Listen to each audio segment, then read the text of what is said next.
कितना बड़ा गुनाह कर लिया, अब मुझे दुनिया में जिंदा रहने का हक नहीं है। किसी को मालूम नहीं था, लेकिन इसने खुद अल्लाह के नबी को आकर बता दिया। इसके ऐब पर पर्दा पड़ चुका था, लेकिन इसने आकर अल्लाह के नबी को बता दिया। अल्लाह के नबी ने कहा जाओ इस औरत को ले जाओ और इसको पत्थरों से मार मार के हलाक कर दो, मार मार के इस औरत को मार डालो। सहाबा उसको लेके जाने लगे, अगला चल जल्दी चल, उसको खींच लिया मंदिर में। जैसी वो काम दिया गिरी, वो औरत जमीन के ऊपर गिरी तो उसने अपना पेट सबसे पहले पकड़ा। सहाबा ने पूछा क्या हुआ, क्या बात है, ऐसे चलेगी तो कब तक पहुंचेगी तू मैदान में, कब तुझे मारा जाएगा। कहने लगी वो मोहम्मद के साथियों सल्लल्लाहु अलैहि वसल्लम, आए नबी के साथियों, मुझे धीरे धीरे ले चलो। जिस आदमी ने मेरे साथ मुंह काला किया था, जिस आदमी ने मेरी इज्जत लूटी थी, जिस आदमी से मैंने जिना किया था, उस आदमी का गर्भ मेरे पेट में ठहर गया है, उसका हमल मेरे पेट में ठहर गया है, मेरे पेट में एक मासूम जिंदगी है, मेरे पेट में उस आदमी का बच्चा पल रहा है, धीरे धीरे ले चलो, मैं तेज नहीं चल सकती। सहाबा ने कहा तेरे पेट में बच्चा है? कहने लगी हाँ। रुको, सहाबा अल्लाह के नबी के पास आए, अल्लाह के नबी आपने उस औरत को कत्ल करने का, मारने का हुक्म दिया है, लेकिन उस औरत के पेट में तो बच्चा है। आपने बुलाया, इधर आओ। आई, तुम्हारे पेट में बच्चा है? जी। तो तुमने पहले क्यों नहीं बताया? कहा अल्लाह के नबी इसलिए नहीं बताया क्योंकि इस बच्चे का बाप वही है जिसने मेरे साथ जिना किया है, और मैं नहीं चाहती हूँ कि ये बच्चा पैदा हो, और जब इस बच्चे को बड़े होकर पता चले कि मेरा बाप का पता नहीं, मैं नाजायज औलाद हूँ, तो ये जिंदगी भर मुझे गाली देगा। इसलिए मैं चाहती हूँ कि मैं मरूं तो मेरे साथ मेरे पेट का बच्चा भी मर जाए, इसलिए मैंने आपको नहीं बताया। नबी अकरम ने क्या कहा, आया औरत नहीं, कसूर तेरा था, गलती तेरी थी, जिना तूने किया, तेरे पेट में पलने वाले उस मासूम बच्चे का क्या कसूर है, उस बेचारे की क्या गलती है, उसको तू क्यों मारना चाहती है? नहीं नहीं, अभी तुम्हें कत्ल नहीं किया जाएगा, अभी तुम्हें मारा नहीं जाएगा, जाओ अभी इस बच्चे को अपने पेट में 9 महीने तक पालो, और जब बच्चा पैदा हो जाए तब लेकर आना। नाजायज बच्चा है पेट में, बाप का पता नहीं है, लेकिन अल्लाह के रसूल एक नाजायज बच्चे को भी गिराने की इजाजत नहीं दे रहे हैं। काश मोदी जी के चमचे, योगी जी के चमचे कम से कम इस हदीस को पढ़ लेते, नबी की जिंदगी की इस बातें को पढ़ लेते। अच्छा क्या हो गया? पैसा लेने के लिए तो दुनिया परेशान है। ছোট ছেলে হারিয়ে গেছিল, পাওয়া গেছে, স্টেজে রাখা আছে, গদাসন উৎসাহের ছেলে, তাকে স্টেজে রাখা হয়েছে, ছেলের গার্জেন এসে নিয়ে যাবেন। सुनिए सुनिए सुनिए थोड़ा, आप इधर देखिए, बड़ा अच्छा वाकया है। अल्लाह के नबी एक मासूम की जिंदगी कितना प्यार की नजर से देख रहे हैं, जबकि मालूम है कि बच्चे का बाप नाजायज, ये बच्चा जब पैदा होगा तो हरामी बच्चा कहलाएगा, नाजायज बच्चा कहलाएगा, लेकिन इसके बावजूद अल्लाह के नबी कह रहे हैं बच्चे को नहीं मारा जाएगा। बच्चे का क्या कसूर है? इससे ज्यादा इंसानियत किसी धर्म में मिलेगी? इससे ज्यादा मानवता किसी मजहब में मिलेगी? गए, जाओ इस औरत को कहा बच्चा पैदा हो जाए तब आना। 9 महीने तक अपने पेट में रखती है, जब बच्चा पैदा हुआ 2-4 दिन बिस्तर पे लेटती है, चलने के लायक होती है तो बच्चे को लेकर आती है। 9 महीने में अल्लाह के नबी भूल गए कि औरत कौन है। आई, अल्लाह के रसूल लीजिए बच्चा, आपने कहा था जब बच्चा पैदा हो जाए तब आना। आपने कहा तुम कौन? तो नहीं पहचाना? कहा नहीं, मैं वही औरत हूँ जिससे जिना का सुदूर हुआ था और मुझे कत्ल करने के लिए भेजा जा रहा था, मेरे पेट में बच्चा था। आपने कहा ओ गांधिया, कबीले गांधिया से? हाँ अच्छा अच्छा अच्छा, ओ अब बच्चा पैदा हो गया? ये हाँ, ये लीजिए। उस औरत ने अपना बच्चा मोहम्मद रसूलुल्लाह के हाथों में दे दिया।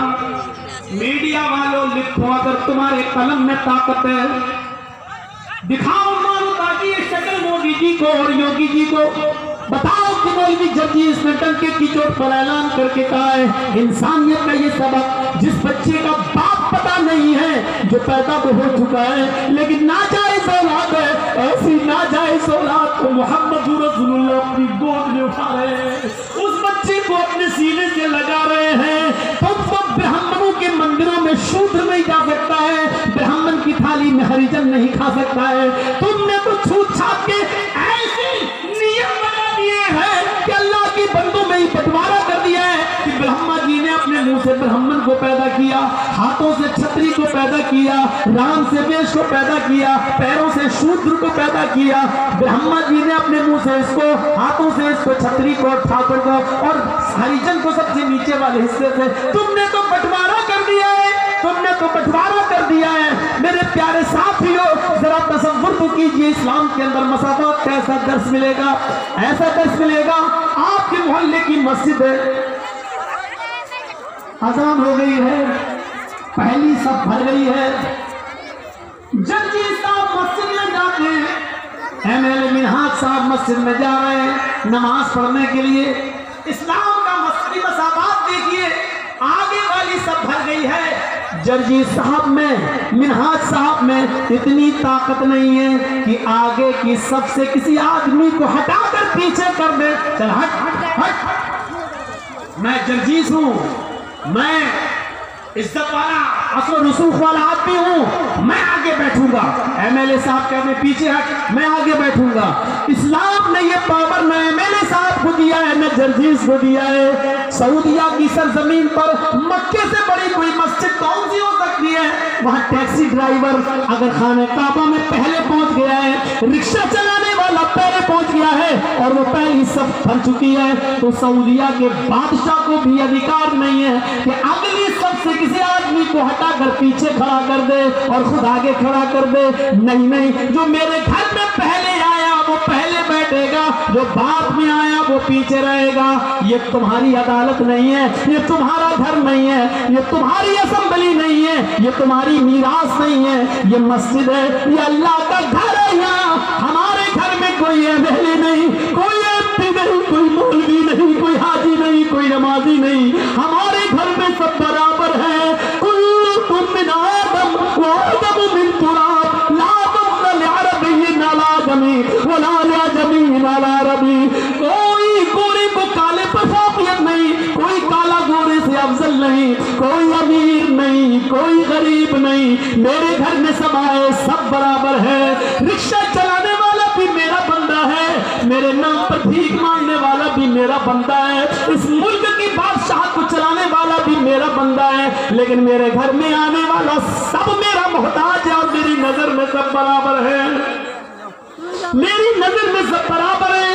खाने काबा का तवाफ कर रहे हजरत उमर फारूक के पोते सालिम इब्ने अब्दुल्ला, सालिम इब्ने अब्दुल्ला उमर फारूक के पोते तवाफ कर रहे हैं। उस जमाने का अमीर मक्के का गवर्नर हिशाम इब्ने अब्दुल मलिक है, वो देखता है कि फटे पुराने कपड़े हराम में ये बेचारे हैं, तो कहने लगा है उमर फारूक के पोते हो तुम? जी। इतना पुराना फटा पुराना कपड़ा पहन कर तुम आए हो? चलो क्या चाहिए मुझे बताओ। अल्लाह के घर में खाने काबा में तवाफ के दौरान गवर्नर पूछ रहा है हजरत उमर के पोते से, तुम्हें किस चीज की जरूरत है बताओ, हम तुम्हारी जरूरत पूरी कर देंगे, मैं इस इलाके का गवर्नर हूँ। और हजरत सालिम इब्ने अब्दुल्ला क्या कहते हैं? इन्नी ला अस्तही मिनल्लाहि अन असला फी बैती गैरा, अल्लाह के घर में अल्लाह के होते हुए मुझे किसी गैर से मांगने में शर्म आती है। गवर्नर साहब अपना माल अपनी दौलत अपने पास रखो, मुझे अल्लाह के घर में जो कुछ मांगना है अल्लाह से मांगना है, तुमसे नहीं। अल्लाह के घर से जब दुआ हुआ मांग के निकल गए, सालिम इब्ने अब्दुल्ला कुछ दुआ मांग रहे थे तवाफ के बाद, 7 चक्कर लगाने के बाद दुआ मांगी। दुआ क्या मांग रहे थे ये अल्लाह जानता है, सालिम इब्ने अब्दुल्ला जानते, तीसरा कोई नहीं जानता। भाई हमने क्या दुआ मांगी आज तक तो हम जानते हो, मेरा रब जानता, बस तीसरा तो कोई नहीं जानता। तो हिशाम देख रहा है कि सालिम इब्ने अब्दुल्ला क्या कर रहे हैं। আসসালামু আলাইকুম। আর একটা ছোট বাচ্চাকে পাওয়া গেছে, যার বাচ্চা আছে এখানে রাখা আছে, স্টেজে এসে দিয়ে যাবেন। একটা ছোট বাচ্চাকে পাওয়া গেছে, যার বাচ্চা আছে স্টেজ থেকে এসে নিয়ে যাবেন। सालिम इब्ने अब्दुल्लाह दुआ मांग रहे हैं और हिशाम इब्ने अब्दुल मलिक देख रहा है कि ये दुआ मांग रहे हैं। दुआ मांग के ये बाहर निकले तो हिशाम इब्ने अब्दुल मलिक गवर्नर भी बाहर निकल गया। गवर्नर ने कहा सुनो, अल्लाह के घर में तो तुम्हें शर्म आ रही थी, ये तो अल्लाह का घर नहीं है, ये तो बाजार है। बताओ तुम मुझसे क्या चाहते हो? तुम बहुत गरीब हो, फटे पुराने कपड़े पहने हुए हो, तुम्हारा एहराम 20 जगह से फटा है और उसमें टाके लगे हुए हैं, और तुम हजरत उमर जिसने 22 लाख मुरब्बा मील पर हुकूमत की है, उसका पोता इतना गरीब। सालिम इब्ने अब्दुल्लाह कहते हैं तुम मेरी क्या मदद करोगे? दुनिया की या आखिरत की? तो आखिरत की मदद तो कोई किसी की नहीं कर सकता है, वहाँ तो अमल साथ में जाएंगे। हम तुम्हें कपड़ा दे देंगे, गल्ला दे देंगे, अनाज दे देंगे, कुछ दुनिया की जो जरूरत हो दाल चावल दे देंगे, घी दे देंगे, दुनिया में जो चीजों की जरूरत है बताओ, थोड़ा सोना दे देंगे, चांदी दे देंगे तुम्हें। सालिम इब्ने अब्दुल्लाह हंसने लगे। गवर्नर ने कहा क्यों हंस रहे हो? कहा है गवर्नर तुम मेरे आखिरत में कोई काम नहीं आ सकते? कहा नहीं। और तुम मुझसे ये कह रहे हो कि दुनिया मांगो, सोना मांगो, चांदी मांगो, रुपए मांगो, पैसे मांगो, अनाज मांगो, गल्ला मांगो, यही तो तुम चाहते हो कि मैं तुमसे ये मांगू? कहा जी, जिस चीज की जरूरत हो। आए हिशाम, आए गवर्नर, जब मैंने तवाफ किया और तवाफ करने के बाद जब मैंने 2 रकात नमाज पढ़ी और 2 रकात नमाज पढ़कर जब मैंने हाथ उठाए और हाथ उठाकर जब मैंने अल्लाह से दुआ मांगी, तो जानते हो मैंने अल्लाह से क्या मांगा? गवर्नर ने कहा कि हाँ ये तो देखा कि तुम दुआ मांग रहे हो, लेकिन क्या मांगा ये मैं क्या जानूं? तुम जानो, तुम्हारा रब जानता है, मैं नहीं जानता कि तुमने क्या मांगा। हाँ सच है, मैंने अपने रब से क्या मांगा ये मैं जानता हूँ, मेरा रब जानता है, और मैं तुम्हें बताना भी नहीं चाहता कि मैंने क्या मांगा। लेकिन तुम बार बार कहते हो मुझसे रुपया मांगो, सोना मांगो, चांदी मांगो, दाल मांगो, चावल मांगो, कपड़ा मांगो, दुनिया मांगो, तुम बार बार मुझसे ये कहते हो। तो सुनो, जब मैंने अपने दोनों हाथ उठाकर अल्लाह से दुआ मांगी, मामा सारी दुनिया में यमलिकुहा फकैफ असअलुहा मन ला यमलिकुहा, तो दुनिया तो मैंने उससे भी नहीं मांगी जो दुनिया का मालिक है, सोना और चांदी तो मैंने उससे भी नहीं मांगा जो इसका मालिक है, कपड़ा लत्ता अनाज और गल्ला तो मैंने उससे भी नहीं मांगा जो इस दुनिया का मालिक है। फकैफ असअलुहा मन ला यमलिकुहा, तो मैं तुझसे ऐ गवर्नर ये दुनिया कैसे मांगू? ये दुनिया का मालिक तू है ही नहीं, ये दौलत तेरे पास आज है, कल मरा इस दौलत का मालिक कोई दूसरा हो जाएगा। जब ये घर, ये मकान, ये बिल्डिंग, ये दौलत तेरी है ही नहीं, तो फिर तू मेरी क्या मदद करेगा? अरे दुनिया तो मैंने उससे भी नहीं मांगी, अपने रब से भी मांगा तो